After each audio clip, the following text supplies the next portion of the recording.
இன்றைக்கு நவம்பர் மாதம் 19ஆம் தேதி செவ்வாய்க்கிழமை. இன்று தேவன் நமக்கு தரும் ஜீவ நீரூற்றான இறை வார்த்தைகள் புனித லூக்கா எழுதிய நற்செய்தி இயல் 19 இறை வார்த்தைகள் 1-10 முடிய. இயேசு எரிகோவுக்கு சென்று அந்நகர் வழியே போய்க் கொண்டிருந்தார். அங்கு சக்கே என்னும் பெயருடைய செல்வர் ஒருவர் இருந்தார். அவர் வரி தண்டுவோருக்கு தலைவர். இயேசு யார் என்று அவர் பார்க்க விரும்பினார். மக்கள் திரளாய் கூடியிருந்தால் அவரை பார்க்க முடியவில்லை. ஏனெனில் சக்கேயு குட்டையாயிருந்தார். அவர் முன்னே ஓடிப்போய் அவரை பார்ப்பதற்காக ஒரு காட்டு அத்தி மரத்தின் மீது ஏறிக்கொண்டார். இயேசு அவ்வழியே தான் வரவிருந்தார். இயேசு அந்த இடத்திற்கு வந்தவுடன் அண்ணாந்து பார்த்து அவரிடம், சக்கேயு, விரைவாய் இறங்கி வாரும், இன்று உமது வீட்டில் நான் தங்க வேண்டும் என்றார். அவர் விரைவாய் இறங்கி வந்து மகிழ்ச்சியோடு அவரை வரவேற்றார். இதை கண்ட யாவரும், பாவியிடம் தங்கப் போயிருக்கிறாரே இவர் என்று முணுமுணுத்தனர். சக்கே எழுந்து நின்று, ஆண்டவரே, என் உடைமைகளில் பாதியை ஏழைகளுக்கு கொடுத்து விடுகிறேன். எவர் மீதாவது பொய்க்குற்றம் சுமத்தி எதையாவது கவர்ந்திருந்தால் நான் அதை 4 மடங்காக திருப்பி கொடுத்து விடுகிறேன் என்று அவரிடம் கூறினார்.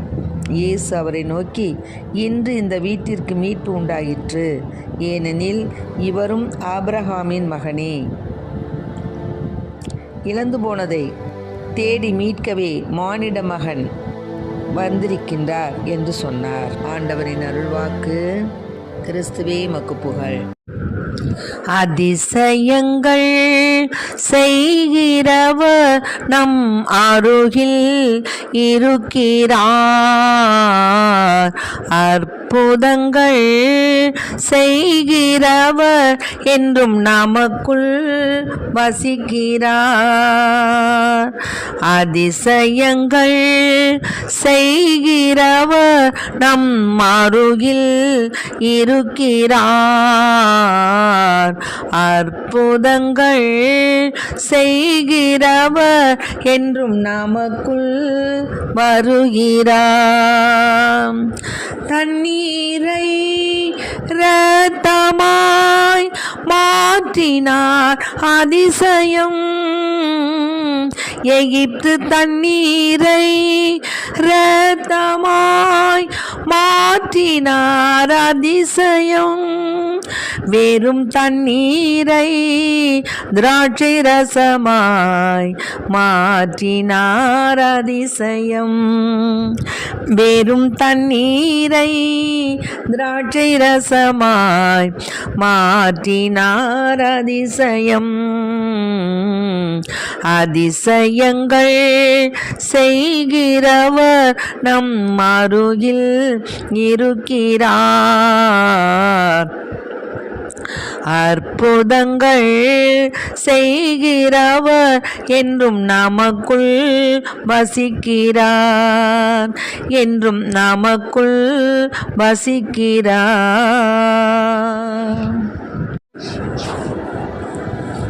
இன்றைக்கு நம் தேவன் தரும் ஜீவ நீரூற்றான இறை வார்த்தைகளை கேட்டோம். அதாவது இயேசு அங்கே ஒரு ஊரில் வந்துக்கிட்டு இருக்கிறாரு, நம்ம ஊருக்கு வந்திருக்கிறாரு அப்படின்னு தெரிஞ்ச உடனே சக்கே என்ன பண்ணார், அவரை பார்ப்பதற்காக ஓடி போய் ஒரு காட்டு அத்தி மரத்து மேலே ஏறிக்கிட்டார். இயேசு வழியாகத்தான் போனார். இயேசு அண்ணாந்து பார்த்து சக்கையை கூப்பிட்டு, சக்கையவே வா, விரைவாக இறங்கி வா அப்படின்னு சொன்னோன்னே எல்லாருமே, என்ன பாவியினுடைய வீட்டுக்கு போய் தங்க போகிறாரு இவர் அப்படின்னு கேட்டோன்னே அவர் சொல்கிறாரு, விரைவாக இறங்கி வாரும், இன்று உமது வீட்டில் நான் தங்க வேண்டும் சொன்னார். இதை கேட்டுட்டு எல்லாரும் முணுமுணுக்கிறாங்க. அப்போ சக்கேயு சொல்கிறாரு, ஆண்டவரே, என் உடைமைகளில் பாதியை ஏழைகளுக்கு கொடுத்து விட்டேன். எவர் மீதாவது பொய் குற்றம் சுமத்தி எதையாவது கவர்ந்திருந்தால் நான் அதை 4 மடங்காக திருப்பி கொடுத்து விடுகிறேன்னு சொன்னார். அப்போ ஏசப்பா சொன்னார், அவரை பார்த்து, இன்று இந்த வீட்டிற்கு மீட்பு உண்டாயிற்று, இவனும் அபிரகாமின் மகனே அப்படின்னு சொன்னார். ஆக இழந்து போனதை தேடி மீட்கவே மானிட மகன் வந்திருக்கிறார்னு சொன்னார். இதிலிருந்து நமக்கு என்ன தெரியுது அப்படின்னா, நாம் நம்மாலான தான தர்மங்கள் எல்லாமே நம்ம செய்யணும். அதைத்தான் இயேசு விரும்புகிறார்னு அவனுக்கு தெரிஞ்சிருக்கு. நேற்றைய தினம் நான் அந்த உத்தரிப்பு ஸ்தல ஆன்மாக்களை பற்றி உங்களுக்கு நான் சொல்லியிருந்தேன். இப்போது ஏன் அந்த மாதிரி உத்தரிப்பு ஸ்தலத்தில் நீண்டகால வேதனை அப்படின்னு கேட்டோம்னா, காரணங்கள் கண்டுபிடிப்பது கடினம் அன்று. அதாவது நமக்கு சிறிய தவறாக தெரிவது தேவனுக்கு முன்னால் பெரிய குற்றமாக இருக்குது. அதனால தான் புனிதர்கள்லாம் என்ன பண்ணாங்க, கண்ணீர் விட்டு அழுது தன்னுடைய பாவங்களுக்காக பரிகாரம் செஞ்சாங்க.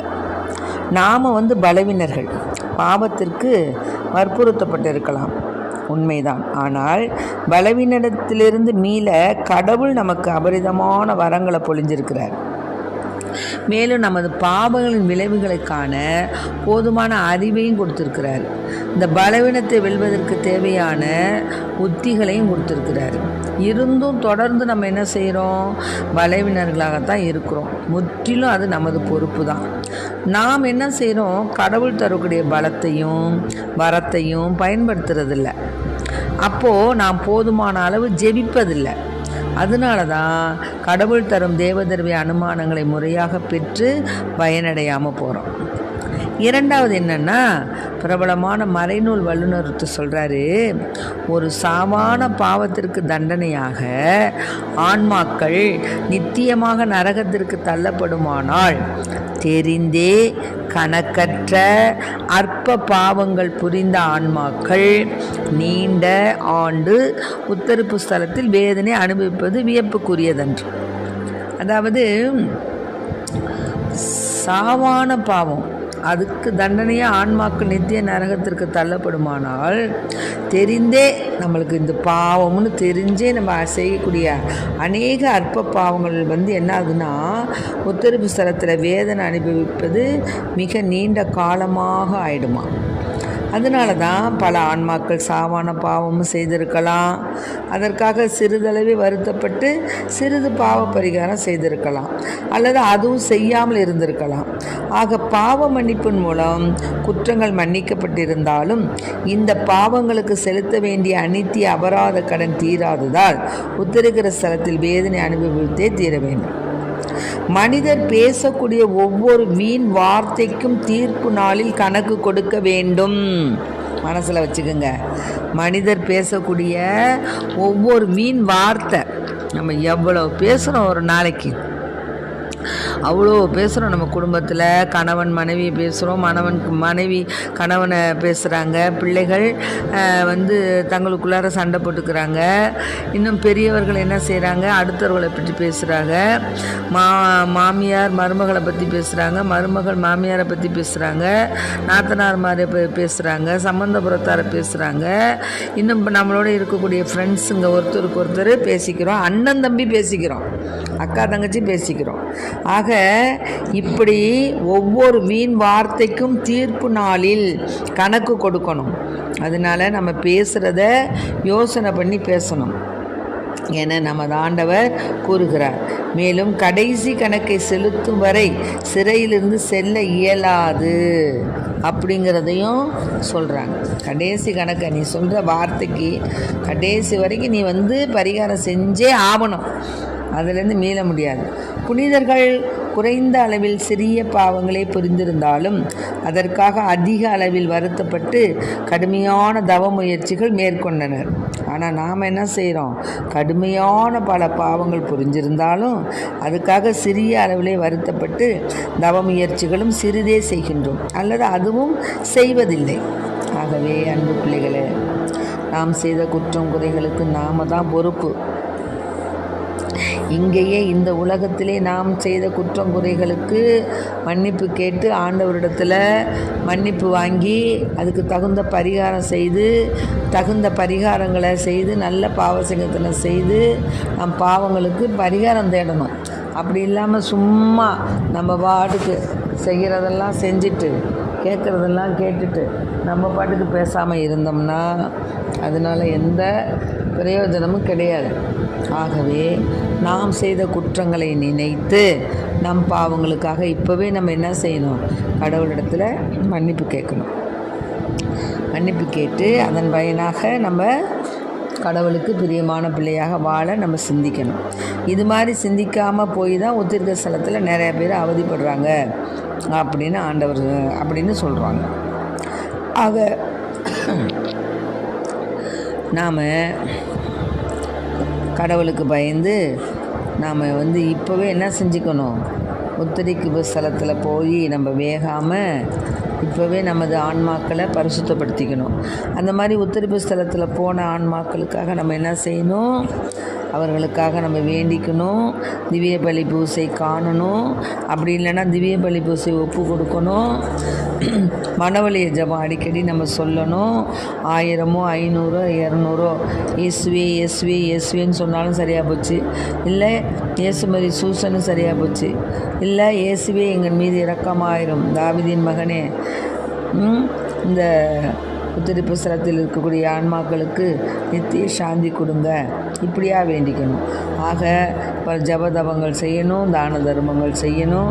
இது மாதிரி செய்து நம் பாவங்களுக்கு பரிகாரமாக நம் மனதையும் நம் ஆன்மாவையும் தூய்மைப்படுத்தி கொண்டு உத்திரிப்பு ஸ்தலத்தில் இருப்பவர்களுக்காகவும் வேண்டிக்கணும். அவங்களுக்காக என்ன வேண்டிக்கணும்? நித்திய இளைப்பாற்றி இவர்களுக்கு அளித்தருளும் ஆண்டவரே, முடிவில்லாத ஒளி இவர்கள் மீது ஒளிர்வதாக, இவர்களின் ஆன்மாக்கள் சமாதானத்தில் இளைப்பாற கடவன, ஆமேன் என்று நாம் ஒவ்வொரு முறையும் சொல்லும் பொழுது தேவனுக்கு உகந்த பிள்ளைகளாகிறோம்.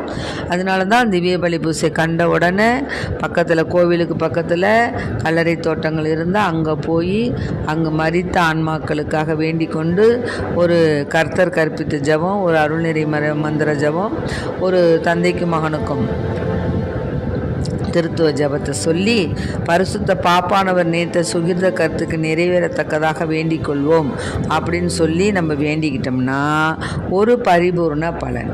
என்ன பரிபூர்ண பலன் அப்படின்னு சொன்னால், நாம் சாகும் தருவாயில் நமக்கு இந்த பரிபூர்ண பலன்கள்லாம் அநேகமாக இருந்ததுன்னா தேவன் நம் பாவங்களெல்லாம் நிறைய மன்னித்து அவருடைய ஜீவநூல் புத்தகத்தில் நம் பெயரும் எழுதப்பட்டிருக்கும். ஆகவே அன்பு பிள்ளைகளே, ஜீவநூல் புத்தகத்தில் நம் பெயர் எழுதப்பட்டிருக்கின்ற விதமாக நம்முடைய வாழ்க்கை இருக்கிறதா அல்லது ஏனோ தானோ என்று இருக்கின்றோமா? நல்ல முறையில் சிந்தித்து கடவுளுக்கு ஏற்புடைய பிள்ளைகளாக வாழ்வோம். அதனால் நாம் வெற்றி அடைவோம். இந்த உத்திரிப்பு ஸ்தலத்து ஆன்மாக்கள் மோட்சத்துக்கு போனாங்கன்னா அவங்க நமக்காக வேண்டிக் கொள்வாங்க. ஆகவே அன்பு பிள்ளைகளை, உத்திரிப்பு ஸ்தல ஆன்மாக்களுக்காக திவ்ய பலி பூசை கண்டு ஒப்பு கொடுங்க. திவ்ய பலி பூசை எழுதி ஒப்பு கொடுங்க. ஜபதபங்கள் செய்யுங்க, தான தர்மங்கள் செய்யுங்க. கடவுளுக்கு பிரியமான நல்ல காரியங்களை செய்து மனவழி ஜபம் சொல்லி தேவனுக்கு ஏற்புடைய காரியங்களை செய்து உத்திரிப்பு ஆன்மாக்கள் மோட்சத்துக்கு போவதற்கு நாம் ஒரு கருவியாக இருப்போம். ஆமென். Praise the Lord. மரியே வாழ்க.